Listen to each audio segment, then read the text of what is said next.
देखिए जो last lecture था, लेक्चर 2 मॉडर्न हिस्ट्री का, तो उसमें हमने कवर किया था जो है किस तरीके से यूरोपियंस इंडिया में आए, कौन कौन सी कंपनी बनी, कब तक रहे, कब तक गए, उन सारी चीज़ों को हमने लास्ट लेक्चर में कवर किया था। और मैंने बताया भी था कि नेक्स्ट लेक्चर में हम रिवोल्ट ऑफ 1857 पढ़ेंगे और उसके हिसाब से फिर चीज़ों को रिलेट करेंगे ताकि चीज़ें लिंकअप हो। ठीक है, तो आज के जो लेक्चर है वो रिवोल्ट ऑफ 1857 के ऊपर है, 1857 की क्रांति के ऊपर है। उसके बाद नेक्स्ट लेक्चर से हम चीज़ों को रिलेट करना शुरू कर देंगे। ठीक है, तो चलिए देखिए, जो सबसे पहली चीज जो है रिवोल्ट ऑफ 1857, 1857 की जो क्रांति है, इसे first war of Indian independence भी बोलते हैं। First war of Indian independence, Bharat की स्वतंत्रता का इंडियन इंडिपेंडेंस। बहुत सारे हिस्टोरियंस ने ये नाम दिया है कि भारत की स्वतंत्रता का पहला संग्राम, मतलब ऐसे नाम दिया है। ठीक है, अब ऐसा क्योंकि पहली बार इतने बड़े अमाउंट में अंग्रेजों के खिलाफ इतनी भीड़ इकट्ठी हुई थी, इतने लोग हमारे जो है भाई बंधु इकट्ठे हुए थे अंग्रेजों के खिलाफ लड़ने के लिए। इस वजह से इसे आज़ादी की पहली लड़ाई भी कुछ इतिहासकारों को द्वारा बोला गया है। अब बात यहीं पर ही आती है कि ये जो रिवोल्ट है कौन से रीजन में, क्या पूरे देश में फैला था? तो नहीं, इसका जो है सेंटर जो था वो यही नॉर्थ इंडिया का, ये यूपी बिहार वाला रीजन जो है और थोड़ा बहुत मध्य प्रदेश वाला रीजन, यही वाला रीजन जो है इसका जो है आंदोलन की जो मतलब मेन जो जगह ही आंदोलन हुआ वो यही है। तो ये चीज़ आपने याद रखनी है। अब क्या होता है ना कि किसी भी चीज़ को करने के लिए, ठीक है, कोई भी चीज़ स्टार्ट जब होती है तो उसके पीछे कोई रीज़न होता है। जैसे मुझे सर्दी जुकाम हो गया या मुझे बुखार आ गया तो इसके पीछे कोई रीज़न होगा। ठीक है, अब रीज़न क्या होता है, जैसे मुझे बुखार आया या मुझे जुकाम हो गया तो इसके पीछे रीज़न ये है कि एक तो मुझे इमीडिएट कॉज हो सकता है कि तुरंत मैंने कोई ऐसी चीज़ कर दी हो, जैसे मैं पूरी सर्दी ठंड में मतलब बाहर बैठा रहा हूँ और ठंड में कपड़े ना पहने हों, ऐसी कोई चीज़ हो सकती है, तो वो इमीडिएट कॉज हो सकता है।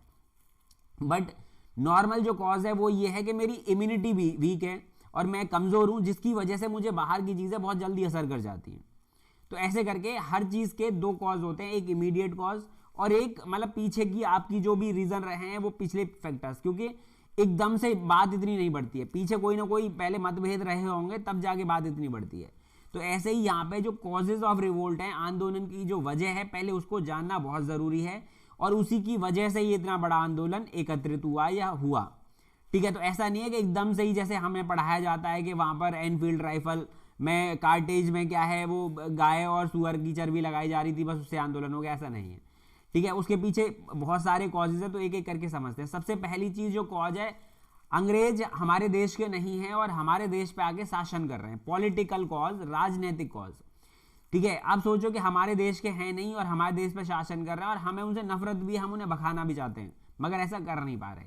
तो the British policy of expansion through the doctrine of lapse, अंग्रेज हम पे कब्जा करना चाह रहे थे लड़के, वो तो समझ में आ रहा है, लेकिन एक नई पॉलिसी लेकर आए जिसे डॉक्ट्राइन्स ऑफ लैप्स बोलते हैं।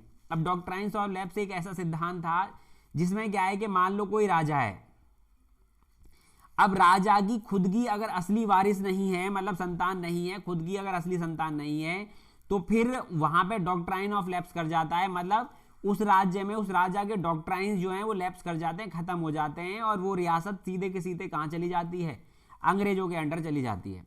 ठीक है, ब्रिटिश शासन के अंडर चली जाती है। जैसे कि अगर हम बात करते हैं झांसी की, खूब लड़ी मर्दानी वो तो झांसी वाली रानी थी और बुंदेलखंड के लोगों से हमने सुनी कहानी थी, तो वही झांसी की रानी लक्ष्मीबाई, उनकी जो लड़ाई हुई थी वो भी इसी वजह से हुई थी क्योंकि जो उनके हस्बैंड थे, ठीक है, राजा गंगाधर राव, तो उनसे और लक्ष्मीबाई से एक बेटा हुआ था दामोदर राव, 4 महीने का वो बेटा मर गया होता है, उसकी डेथ हो जाती है दुर्भाग्यवश। ठीक है, जिसकी वजह से क्या होता है कि वो एक अपने मतलब भाई के बेटे को गोद ले लेते हैं जिसका नाम होता है आनंद राव, और उस आनंद राव का नाम बदल के भी अपने बेटे का नाम दामोदर राव रख देते हैं। मगर अंग्रेज इस चीज को नहीं मानते हैं, वो कहते हैं कि आपका ये असली संतान नहीं है, आपने एडॉप्टेड सन है, ये आपकी असली संतान नहीं है, इसलिए इस पे डॉक्ट्राइन्स ऑफ लैप्स लगेगा। कब? जब राजा गंगाधर राव की डेथ हो जाती है उसके बाद, तो जिसकी वजह से ये बात होती है। तो एक तो, और ऐसे ये नहीं है कि सिर्फ झांसी, इसके अलावा सतारा, ठीक है, और भी बहुत सारे, संबलपुर और भी बहुत सारे राज्यों को वो इस तरीके से हड़प चुके थे। दूसरा cause social and religious cause. ठीक है, यहाँ पे ये रिलीजियस तो अलग कर दिया है मैंने, सोशल कॉज पहले समझते हैं। ठीक है, तो सोशल कॉज क्या है? The rapidly spreading western civilisation in India. तो वेस्टर्न सिविलाइजेशन मतलब हम इंडियंस ईस्ट में हैं और जो अंग्रेज हैं वो हमसे वेस्ट में रहते हैं, उनके देश वेस्ट में, तो उनका कल्चर हमारे इंडिया में क्या फैल रहा है, जिसकी वजह से हमें हमारे जो ट्रेडिशनल जो लोग हैं जो बहुत ही ज़्यादा वैसे हैं, उनमें मतलब मतभेद हो रहे हैं कि वो सोचते हैं कि हमारी सभ्यता खत्म हो रही है, दूसरा कल्चर हम में आ रहा है, तो जिसकी वजह से धीरे धीरे धीरे धीरे करके गुस्सा लोगों में पनप रहा है। स्पेशली वो जो ऑर्थोडॉक्स थे, जैसे उन्होंने एक दो काम अच्छे भी किए मगर उसके खिलाफ भी, जैसे कि अबॉलिशन ऑफ सती प्रथा, उन्होंने सती प्रथा को भारत में खत्म करवाया राजा राममोहन की सहायता से 1829 में, हम सब जानते हैं, ठीक है। अब बात यहीं पर ही आती है कि और फीमेल इन्फेंटिसाइड, जो महिलाओं को, जो लड़कियों को घर में ही मार दिया जाता था, ठीक है, या छोटी छोटी महिला लड़कियां हैं जैसे पैदा हो रही हैं और लड़कियों को पैदा होते ही मार दिया जा रहा है, तो इस तरीके की जो परंपराएं थी ना, इन सब को उन्होंने खत्म करवाया, ठीक है। तो इस तरीके की, जैसे किसी तरीके से, वैसे तो उस टाइम पे इतनी टेक्नोलॉजी थी नहीं कि पेट में पता चल जाए, मगर मान लो किसी तरीके से कुछ आइडिया लग जाए, या वो नहीं हुआ तो लड़की पैदा होते ही तो मरवाई देते थे, क्योंकि उनका मतलब बहुत सारे ट्रेडिशनल लोग ऐसे हैं जो ऑर्थोडॉक्स थे, जो सिर्फ लड़का ही चाहिए जिनको, तो इस तरीके की जो प्रथाएं उनको खत्म करवाया, तो ठीक था। मगर फिर भी क्योंकि वो मतलब होता है ना कि समाज में इस तरीके से चीजें बैठ रही हैं, और कुछ यहाँ के ट्रेडिशनल जो लोग हैं जिनको अपना समाज में दबदबा बना के रखना है, तो उनका जो है वजूद या उनकी जो पावर है वो कम हो रही है, ठीक है। लड़कियों को पैर की जूती समझने वाले जो लोग हैं, तो वो एक ये स्टेप तो अच्छा था, ठीक है, बट फिर भी चीजें नहीं, समाज में होता है ना, मतभेद हो रहे हैं। फिर the legislation legalising window marriage, अब महिलाओं को, जो विधवा जो महिलाएं, उनकी शादी करवानी शुरू करवा दी उन्होंने। अब ये तो चीज तो सही थी, बट अब ये है कि यहाँ के लोग भाई, जो ट्रेडिशनल लोग हैं, उन्हें ये चीज समझ में नहीं आ रही है, जिसकी वजह से क्या हो गया कि introducing western method of education, और इसके अलावा वो अपनी इंग्लिश भाषा भी इंट्रोड्यूस कर रहे हैं यहाँ पे, was directly challenging the orthodoxy for Hindus and Muslims. और ऐसे करके जो हिंदू और जो मुस्लिम है, जिनको अपना अपना भाषा में, उर्दू भाषा में, संस्कृत भाषा में, जिन्होंने अपना अपना दबदबा कर रखा था कि नहीं ये भाषा हमारी है, जो हायर कास्ट के लोग हैं, तो इन्होंने यहाँ पे क्या हो गया कि वो इंग्लिश सिखा रहे हैं, और इंग्लिश सबके लिए ओपन कर दी है। बाकी चीज़ों में, यहाँ पे कुछ चीज़ों में वो अच्छा स्टेप भी ले रहे हैं। तो अब लेकिन वो समाज में इस तरीके से पहले से अब होता है ना कि किसी का एक प्रॉपर स्ट्रांग होल्ड हो, और उसके बाद वो चीज़ उससे जाए, उसके हाथ से छीने, तो बुरा लगता है, दिक्कत होती है। तो ये चीज़, तो स्टेप उन्होंने काफ़ी चीज़ें अच्छी करी, बट बात यही है कि उनका जो मेन एम था वो ये करना नहीं था, मेन एम था इंडिया को लूटना, ठीक है। तो वो तो ये सब चीज़ें तो वहाँ रह रहे थे, काम कर रहा था, तो ये शो कर रहा था कि हाँ हम आपके लिए अच्छा कर रहे हैं, इस तरीके से। रिलीजियस कॉज, धार्मिक cause, the people were convinced that the government was planning to convert Indian into Christians. अब क्योंकि उस टाइम पर वहां से क्रिश्चियन मिशनरीज आ रही थी। क्रिश्चियन मिशनरीज का मतलब होता है बहुत सारे क्रिश्चियंस मिशन ले लेके इंडिया में आ रहे थे अपने धर्म को स्प्रेड करने के लिए, जिससे बहुत सारे जो लोअर कास्ट जो लोग हैं, इवन हायर कास्ट के भी कुछ लोग, उनके कल्चर से इन्फ्लुएंस हो रहे थे और वो धर्म कन्वर्ट कर रहे थे। तो और बहुत सारे लोगों के दिमाग में ये चीज़ बिठा दी कि सरकार जो है जबरदस्ती धर्म परिवर्तन करा रही है। तो इस वजह से भी, तो ये तो देखो रीजन था, ये तो गलत है, ये तो था ही जिसकी वजह से नफरत थी। अब ये गलत उतना नहीं था, बट फिर भी इसकी वजह से लोग, जो ज़्यादातर लोग हमारे क्या है कोर ऑर्थोडॉक्स थे, तो उनके मन में ये गलत धारणा बैठ रही है। और ये धार्मिक, ये काफ़ी हद तक हो भी रही थी चीज़ें, तो ये तो गलत था ही कि जबरदस्ती आप धर्म कन्वर्ट करा रहे हो। तो ऐसे करके धीरे धीरे करके समाज में नफरत फैल रही है उनके विरुद्ध। इसके अलावा जो एक और रीज़न है वो है इकोनॉमिक कॉज। इकोनॉमिक कॉज में क्या है कि in rural areas peasants and zamindar were infuriated by heavy taxes on land. जो रूरल एरियाज में जो किसान है या जमींदार हैं, उनको परेशान किया जा रहा है, उनमें बहुत ज़्यादा टैक्स लगा के। अब सोचोगे भाई, सीधी सी बात, एक तो हमारे देश, ठीक है, आप विदेशी आके हमारे देश पे लोगों पे क्या है मतलब जबरदस्ती कब्जा कर रहे हो, और ऊपर से टैक्स भी चाहिए आपको, वो भी बहुत हैवी टैक्स चाहिए। अब फसल हो रही है चाहे नहीं हो रही है, आपने लगान मूवी देखी होगी, तो लगान मूवी में जो लगान जो टैक्स लगाया जाता था, वो इसी तरीके से टॉर्चर किया जाता था, नहीं दे रहे तो भाई मारा जाता था। तो वो चीज़ है, तो उसके खिलाफ भी लोगों में नफरत बढ़ रही है, लोगों को गुस्सा आ रहा है। The stringent method of revenue collection followed by the company. अब मान लो किसी व्यक्ति के पास नहीं है, दे पाया, उसकी फसल नहीं हो पाई है किसी वजह से, तो भाई साहब मार कूट के बहुत ही टफ मेथड अपनाए जाते थे, ठीक है। तो वो चीज़ है, तो इस वजह से और लोगों में नफरत फैल रही है। After the industrial revolution in England, और इंग्लैंड में जब इंडस्ट्रियल जो है क्रांति आई, तो there was influx of British manufactured goods into India. और ऐसे करके जो फिर उसके बाद ब्रिटिश में जो है बहुत सारे कपड़े वपड़े और ऐसे सामान बनाए जाने लगे इंग्लैंड में, कि उन्हें इंडिया में ला के बेचा जाने लगा, विच रूल्ड इन इंडियन इंडस्ट्री, जिसकी वजह से जो इंडियन जो इंडस्ट्रीज थी वो खराब होने लगी, particularly the textile industry of India. और जिसकी वजह से टेक्सटाइल इंडस्ट्री तो बहुत ज़्यादा ही डैमेज हुई, क्योंकि इंडिया में टेक्सटाइल इंडस्ट्री तो उस टाइम पर उतना काम करती थी सही तरीके से, तो जिसकी वजह से हर तरीके के लोगों को गुस्सा आ रहा है उनके खिलाफ, ठीक है, धीरे धीरे धीरे करके नफरत पनप रही है। फिर बात आती है मिलिट्री कॉज। अब मिलिट्री कॉज क्या है, जो सेना में, तो हमें पता है कि जो मैक्सिमम जो है वो अंग्रेज तो बहुत कम थे, बाकी तो हमारे लोग भर्ती हो जाते थे ना उनके साथ काम करने के लिए। तो इंडियन सेपॉय मतलब इंडियन जो सैनिक हैं formed more than 80% of the British troops in India, और ऐसे करके जो ब्रिटिश सैनिक थे उसमें 87% तो इंडियन ही है, but were considered inferior to British soldiers, मगर उन्हें अंग्रेज सोल्जर्स के अलावा क्या है छोटा समझा जाता था। मतलब सोचो सेम पोस्ट पे इंडियन सोल्जर है और सेम पोस्ट पर ब्रिटिश सोल्जर है, तो इंडियन सोल्जर को फिर भी कमजोर समझा जाता था, ठीक है, और उन्हें सुपीरियर समझा जाता था, इन्हें इन्फीरियर समझा जाता था। And Indian sepoy was paid less than European sepoy of the same rank, the sepoy must be ready to serve even in British land across the sea. अब यहाँ पर क्या होता था कि सेम पोस्ट पर ब्रिटिशर भी है और सेम पोस्ट पर इंडियन भी है, मगर उनकी सैलरी बहुत ज़्यादा होती थी और इंडियन की सैलरी बहुत कम होती थी। अब सोचो तो लोगों को गुस्सा आएगा ही नहीं आएगा। और तो और जो इंडियन सैनिक हैं उन्हें पूरे जहाँ पे ब्रिटिशर्स की कहीं पर भी टेरिटरी है, जो साम्राज्य है, उन्हें कहीं भी भेजा जा सकता है, समुद्र में या कहीं किसी जगह पर। तो सोचो ये इतनी सारी कंडीशंस हुआ करती थी लड़ने के लिए, तो जिसकी वजह से मिलिट्री में भी गुस्सा आने लगा कि एक तो हमसे काम और ज़्यादा करवा रहे हैं और हमें पैसे भी पूरे नहीं दे रहे। तो ये तो पीछे के कॉज थे, समझ रहे हो ना, ये पीछे के कॉज थे जिनमें धीरे धीरे करके समाज में नफरत फैल रही थी। अब बात आए एक इमीडिएट कॉज जो जिससे तुरंत चीज हुई, ठीक है, तो वो इमीडिएट कॉज क्या था। तो देखो इमीडिएट कॉज मैं आपको पहले बता देता हूं, यहां पर ये देख रहे हो 1857 के रिवोल्ट में एक एनफील्ड नाम की नई राइफल इंट्रोड्यूस हुई थी। अब जैसे ये तो अभी टाइप की राइफल है, बट मैं बता देता हूं आपको, यहां पर क्या होता है कि ये जो है ना इसको पीछे खींचा जाता है, ठीक है, ये वाला जो है इसे पीछे खींचा जाता है, फिर यहाँ पे कारतूस डलता है, या आप नीचे से भी डाल सकते हो, सबका ये थोड़ा अलग अलग टाइप का होता है। तो ऐसे ही उस टाइम पे जो राइफल थी, ये तो आज के टाइप की, उस टाइम पे जो राइफल आई थी ना वो उस तरीके से होती थी कि उसको दांत से इस तरीके से खींचा जाता था, उसमें कारतूस भरा जाता था, फिर उसको इस तरीके से डाल के फिर इसको छोड़ा जाता था, इसको आराम से छोड़कर फिर उसको ट्रिगर को किया जाता था, तो उसको मतलब मुंह से भी टच होता था वो, ऐसा माना जाता है। तो अब आप जो भी खैर समझो, तो उस टाइम पर एक अफवाह फैली, सच अभी देखो हिस्टोरियन तो इसको बहुत सारे हिस्टोरियन सच नहीं मानते हैं, या ऐसी अफवाह फैली कि the revolt of 1857 broke out over the incidence of greased cartridge. ये जो 1857 की क्रांति का जो इमीडिएट कॉज था वो था कि जो बंदूक पर, ठीक है, जो गोली होती है, बंदूक की गोली होती है, राइफल की जो गोली होती थी, उस पर ग्रीस लगा हुआ था, चिकना करने के लिए ग्रीस लगा हुआ था। अब वो जो ग्रीस है, अ र्यूमर स्प्रेड दैट, ऐसा माना जाता है कि एक अफवाह फैला दी, the cartridge of the new Enfield rifle were grease with the fat of cows and pigs.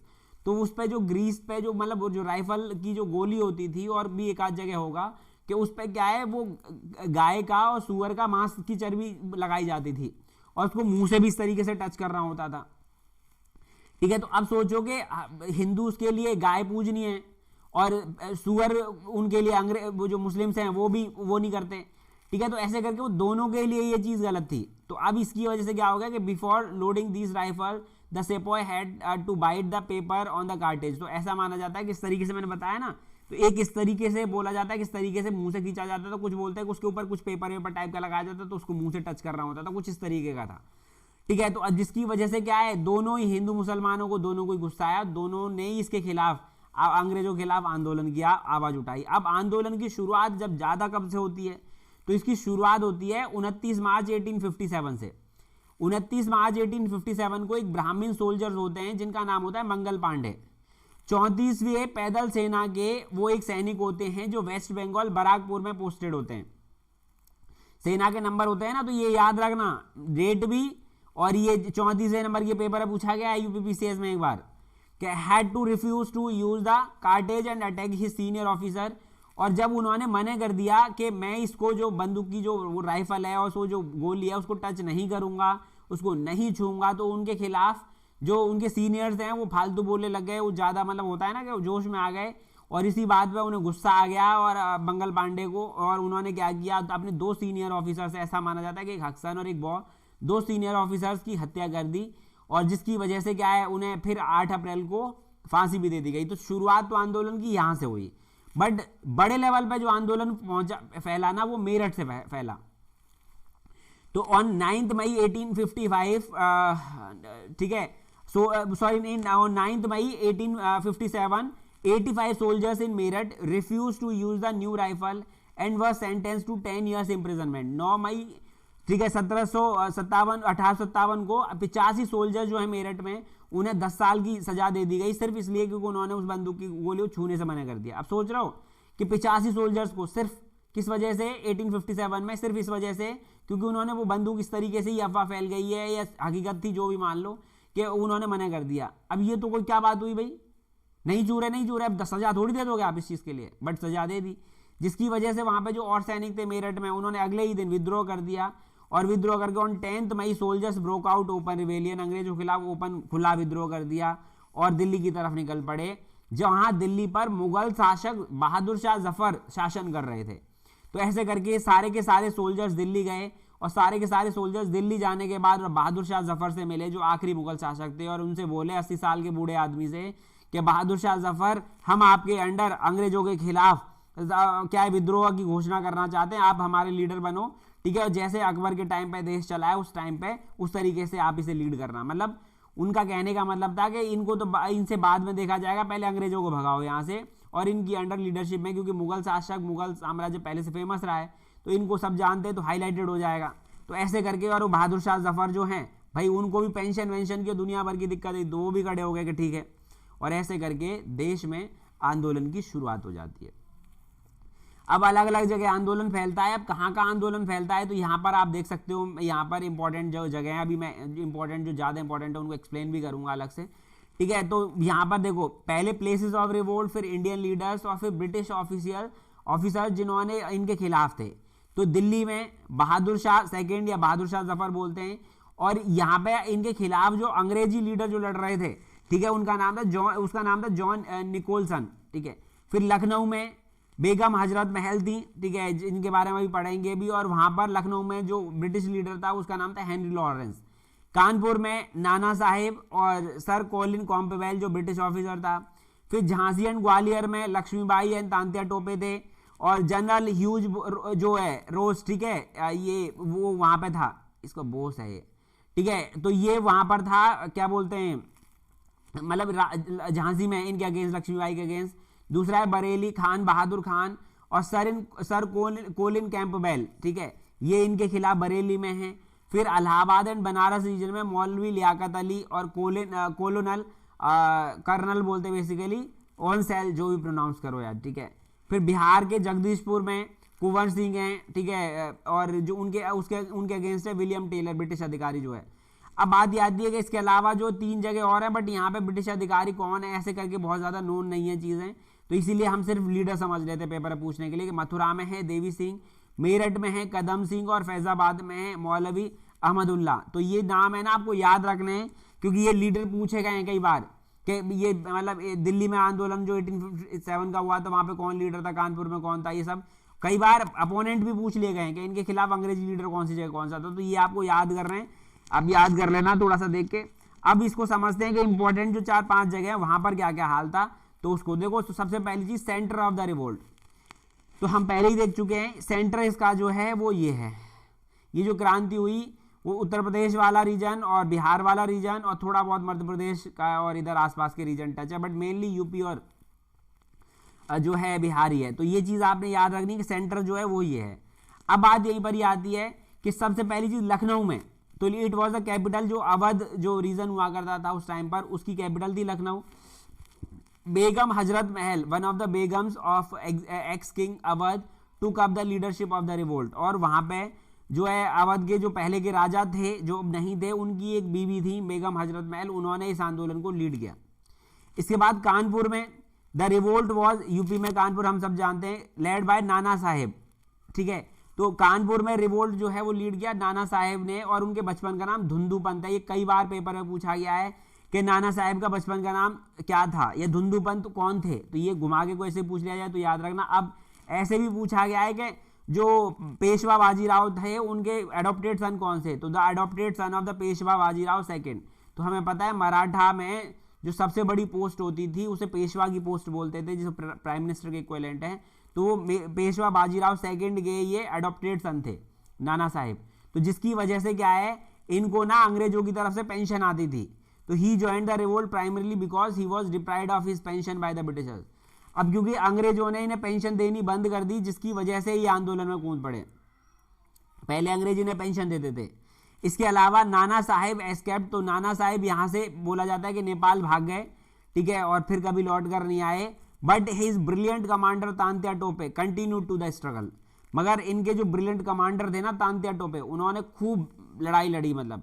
और बाद में फिर क्या होगा अभी हम देखेंगे भी कि जो तांत्या टोपे हैं उनका बचपन का नाम था रामचंद्र पांडुरंग। ये रामचंद्र पांडुरंग है, ये कई बार पेपर पूछा गया कि तांत्या टोपे का ओरिजिनल नाम क्या है, तो ये याद रखना है।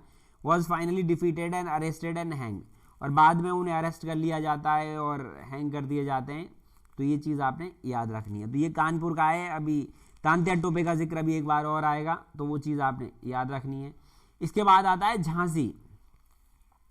अब झांसी क्या है कि the 22-year-old Rani Lakshmibai led the rebels when the British refuse to accept the claim of her adopted son to the throne of Jhansi. अब मैंने अभी बताया था, हमने पहले भी बात करी थी कि जो लक्ष्मीबाई है झांसी की रानी है, ये 19 नवंबर 1829 को वाराणसी में एक ब्राह्मण परिवार में जन्मी। इनका बचपन का नाम था मणिकर्णिका।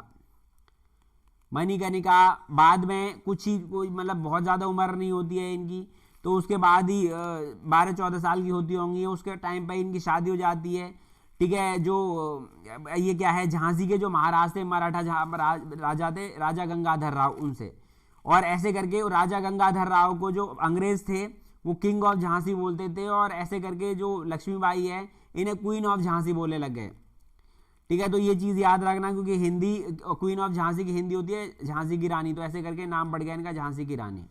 अब क्या हो जाता है कि इन दोनों को एक पुत्र होता है जिसका नाम रखा जाता है दामोदर राव, मगर दुर्भाग्यवश वो 4 महीने बाद उसका देहांत हो जाता है, और उसके बाद फिर वो अपने एक भाई के बेटे को अडॉप्ट कर लेते हैं जिसका नाम होता है आनंद राव, मगर वो बाद में उसका नाम बदल के दामोदर राव रख दिया जाता है, क्योंकि वो एक पॉलिसी लाए थे अंग्रेज जिसका नाम था डॉक्ट्राइन्स ऑफ लैप्स, जिसे हमने अभी पीछे देखा था।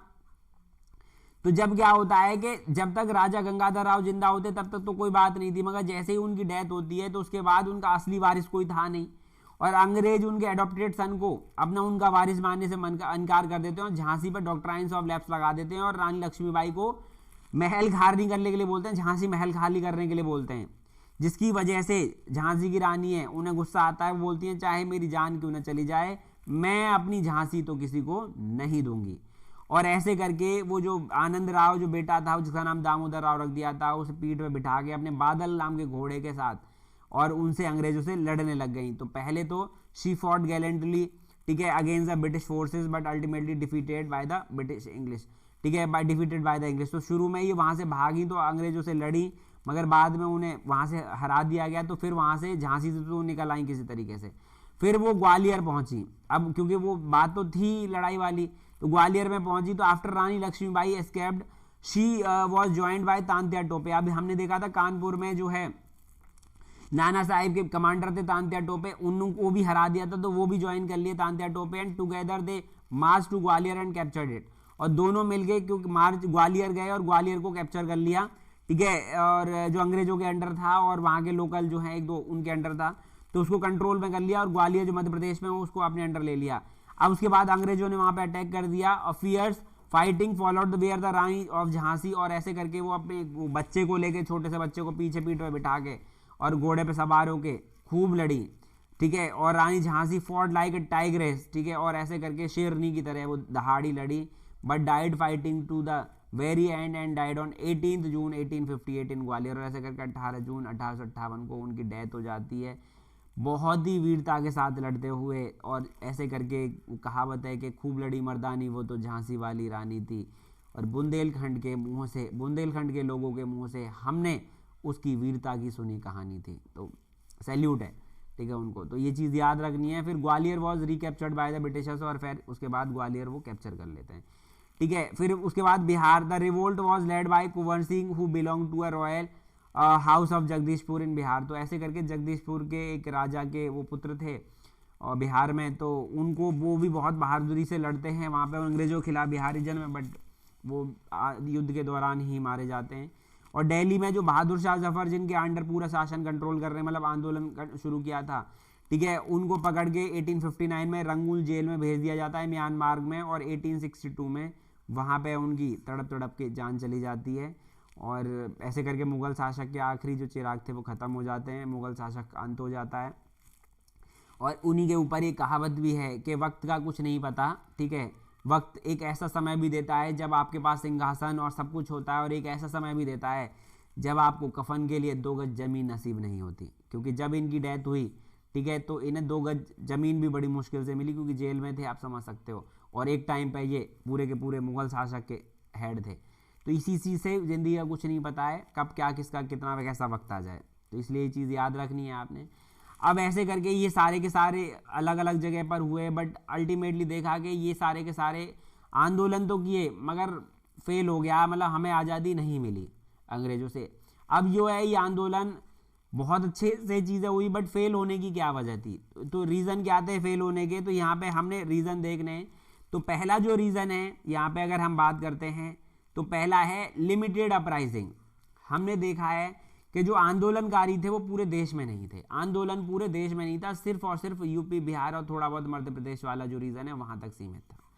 तो सबसे पहली वजह जो है वो है मतलब पूरे देश में नहीं फैला आंदोलन, कुछ ही लोगों ने इसमें पार्टिसिपेट किया, तो वो सबसे इंपॉर्टेंट चीज़ है, ये चीज़ आपने याद रखनी है।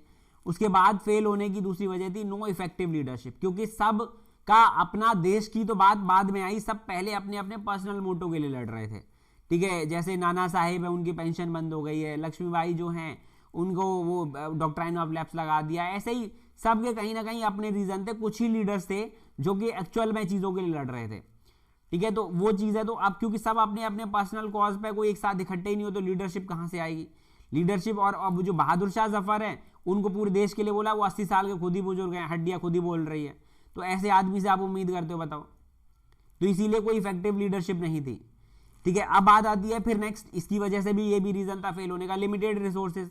अब लिमिटेड रिसोर्सेज की हम बात करें, एक बात बताओ आप, ठीक है, उनके पास इतनी एक नई नई एडवांस राइफल और हमारे पास तलवार, इतनी देर में अगर हम वहां लेके जाएं इतनी देर में तो वो 4 गोलियां चला दे वहां से, तो इसीलिए लिमिटेड रिसोर्सेज थे। फिर no participation of the middle class, इसके अलावा हमारे कुछ ही लोगों ने यहाँ पे पार्टिसिपेट किया, मिडिल क्लास के लोगों ने, और ज़्यादातर साउथ में या वेस्ट रीजन में कहीं फैला ही नहीं, किसी ने पार्टिसिपेट ही नहीं किया, लैक ऑफ यूनिटी था, ठीक है, जिसकी वजह से। और इसके बाद फिर सबके पर्सनल रीजंस थे, मैंने बताया कि सब अपने अपने लड़ रहे थे, कुछ हैप्पी थे, कुछ को बुरा लग रहा था, तो इस वजह से ये कहीं ना कहीं एक रीजन थे इस आंदोलन को फेल होने के। अगर हो सकता है कि पूरा देश उसी टाइम पे इकट्ठा हो जाता ना, तो यहां से वो अंग्रेज तभी भाग जाते, उनकी इतनी औकात नहीं थी, क्योंकि बहुत ही हम भले ही हार गए थे आंदोलन, लेकिन बहुत ही बुरी क्षति पहुंचाई थी हम लोगों ने उनको, और उनकी नाक में दम आ गई थी। इस कदर नाक में दम आई थी कि अंग्रेज इस तरह डर गए थे कि उन्हें लगने लगा कि कहीं इंडिया जैसी प्रॉफिट मेकिंग टेरिटरी उनके हाथ से ना चली जाए, जिसकी वजह से इसका इंपैक्ट ये पड़ा कि उन्होंने इंडिया से ब्रिटिश ईस्ट इंडिया कंपनी जो थी ना उसको अबॉलिश कर दिया। ब्रिटिश ईस्ट इंडिया कंपनी जो इंडिया को एडमिनिस्ट्रेशन कर रही थी उसको खत्म कर दिया, और इंडिया का कंट्रोल सीधे ब्रिटिश क्राउन को दे दिया, ठीक है, और ब्रिटिश क्राउन को दे दिया, जिसमें जब 1857 का जब रिवोल्ट हुआ था तब भारत के गवर्नर जनरल जो था ना, एक सेकेंड इससे भी नहीं दिख रहा, गवर्नर जनरल की जो पोस्ट थी पहले, गवर्नर जनरल ऑफ इंडिया, उस टाइम पे लॉर्ड कैनिंग था। ये कई बार पेपर पूछ लिया गया कि 1857 के टाइम पर, आंदोलन के टाइम पर हमारे इंडिया में गवर्नर जनरल ऑफ इंडिया कौन था, तो लॉर्ड कैनिंग था, और बाद में फिर उसे पोस्ट को वाइस रॉय बना दिया गया, और वो पोस्ट ऐसे करके भारत का पहला वाइस रॉय कौन बना, तो वो भी लॉर्ड कैनिंग बना। तो ये चीज याद रखना। तो ऐसे करके इंडिया के लिए फिर एक गुड गवर्नेंस एक्ट लाया जाएगा, जिसमें थोड़ी बहुत बात करेंगे भी हम, ठीक है, नेक्स्ट क्लास में, तो वो टेंशन मत लीजिए, ठीक है। तो ऐसे करके ये चीज याद रखो कि इस आंदोलन का इंपैक्ट ये पड़ा कि ब्रिटिश ईस्ट इंडिया कंपनी खत्म हो गई यहाँ से, और जो इंडियन एडमिनिस्ट्रेशन का कंट्रोल सीधे ब्रिटिश पार्लियामेंट को चला गया, ब्रिटिश क्राउन को चला गया, ब्रिटिश ताज को चला गया, और जो पोस्ट थी गवर्नर जनरल ऑफ इंडिया की उसे बदल के वाइस रॉय ऑफ इंडिया कर दिया गया यहाँ पे, ठीक है। तो बाकी चीजें नेक्स्ट लेक्चर में लेट करेंगे।